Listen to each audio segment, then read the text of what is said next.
Ay.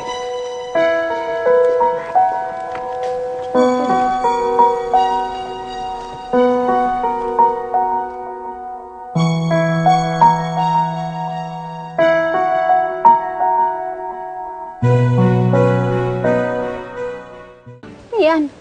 Anong ginagawa mo rito? Pinapunta mo ako, di ba? Sabi mo, para magkaayos tayo. Talaga lang, ha? Ako? Pinapunta kita rito? Oo, magka-text tayo, di ba? Nag-sorry ka pa nga sa akin, eh. At bakit ako magsusorry sa'yo? Eh, ikaw nga may atraso, eh. Lynn, umalis ako ng trabaho para pumunta dito dahil sinabi mo. Oh, so ano? Nanunumbat ka ngayon? Hindi, wala naman akong sinas... Hindi. Yung tono ng pananalita mo, ganun eh. Yun ang pinupunto mo eh. Bakit, Christian? Kung hindi mo inakala magsusorry ako, hindi ka pupunta rito? Dito na nga ako, di ba? Ito. Hoy, kung inaakala mo makukuha mo ako sa flowers at chocolates, nagkakamali ka. Mabuti pa umalis ka na, marami pa akong gagawin. Lynn. Christian, ano ba? Ang dami kong iniisip, dadagdag ka pa eh. Umalis ka na.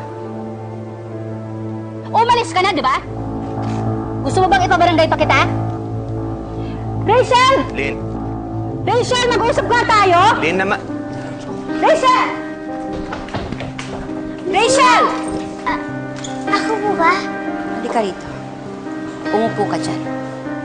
Kalma lang, Lynn. Meron pa tayong party na aasikasuhin. Dapat positive vibes. Ayun na nga eh. Ang dami-daming binoproblema. May dumadagdag pa. Sabi mo sa akin totoo. Ikaw ba ang ka-text ng daddy mo kanina pa? Lagot, sabi. Tinatanong kita, Rachel. Ikaw ba ang ka-text ng daddy mo? Gusto ko lang naman po kayo magkabati ni Daddy eh. Kasi simula po nang dumating tayo dito, lagi na lang po kayo nag-aaway. Rachel, kung ano man yung problema namin ng daddy mo, hayaan mo kaming mag-solve noon. Dahil kung maraming nangingialam, lalong gumugulo. Naintindihan mo?